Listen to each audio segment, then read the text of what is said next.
गोदान करने का पुण्य तत्काल फल प्राप्त हो जाता है। नैवेद्यम यत तुलसी काष्ठास्तस्तवन्यनः।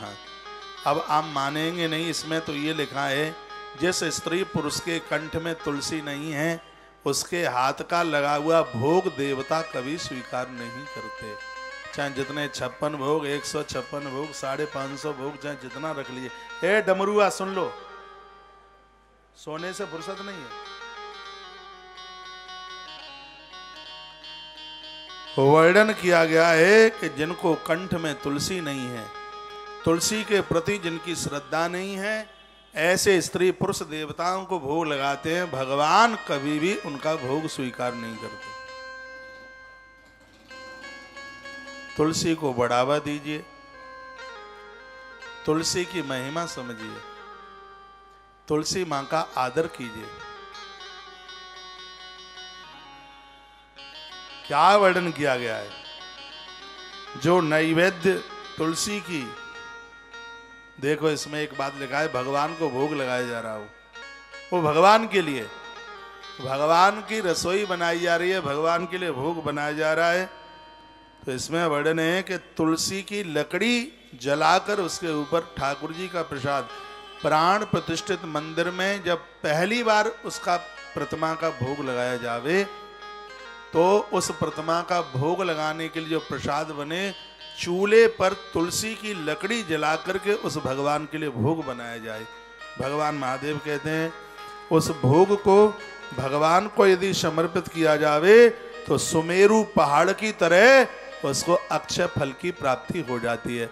जितनी लंबाई चौड़ाई सुमेरु पर्वत की है उस व्यक्ति के उतने पुण्य बढ़ जाते हैं। कभी आपके यहाँ कोई प्राण प्रतिष्ठा हो तो ये बात बता देना कि हमने ऐसे ऐसे वृंदावन में ये बात उनके मुंह से सुनी है कि प्राण प्रतिष्ठित मंदिर पहली बार उसकी प्राण प्रतिष्ठा हुई है और उसका भोग लगाया जाएगा। कोई भी देवी देवता हो, 80 जॉर्ड, गणेश जी के ऊपर तुलसी नहीं चढ़ती, लेकिन ऐसा कोई देवता नहीं है कि जिसके भोग में तुलसी न रखी जाए। भोग में तुलसी सभी देवताओं के भोग में रखी जाती है।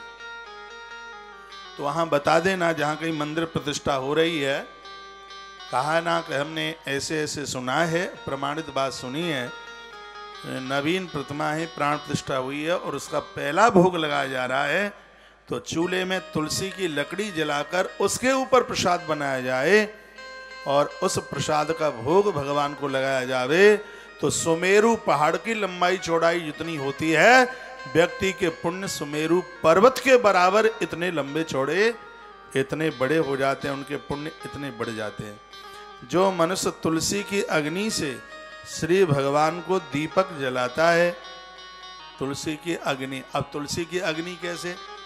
ये ऐसे है जैसे आप माचिस की तीली से दिया जलाते हैं। दिया रखिए, तुलसी की डंडी लीजिए, तुलसी की डंडी को जलाइए, फिर उस तुलसी की डंडी से दीपकों को जलाएं, तो उसकी एक महिमा का वर्णन किया गया है, वो सुन लीजिए। इसमें लिखा है कि जो तुलसी की डंडी जला करके दियों को जलाता है, तत्काल उस व्यक्ति को 1 लाख दिए जलाने का तत्काल पुण्य प्राप्त हो जाता है। यह बात इस ग्रंथ में लिखी है, तुलसी महात्म्य में आप सुन रहे हैं। शायद यह बातों को पता भी नहीं होगा जो आज एकादशी के दिन जो अद्भुत बातें सुनने को मिल रही है। और इसमें यह वर्णन किया गया है, बहुत आनंद की बात बताई गई। तुलसी पंक लिप्तांगम कुरते विष्णु पूजनम, पूजा सता दिना कान्या लभते गोसतम भलम, या प्रक्षितम कृष्णस्या तुलसी कांच आहा आनंद कर दिया। दीप लक्षण सहस्राणाम पुण्यम च लभते फलम, न तेन सदृशो लोके वैष्णवो भुवि दृश्यते। वैष्णव लोगों के लिए इससे बड़ा पुण्य क्या होगा? दिया जलाते समय एक तुलसी की लकड़ी जलाकर उससे यदि दिए जलाए जाएं, दीपक जलाए जाएं, तो स्त्री पुरुष को तत्काल 1 लाख दिए जलाने का तत्काल पुण्य प्राप्त हो जाता है।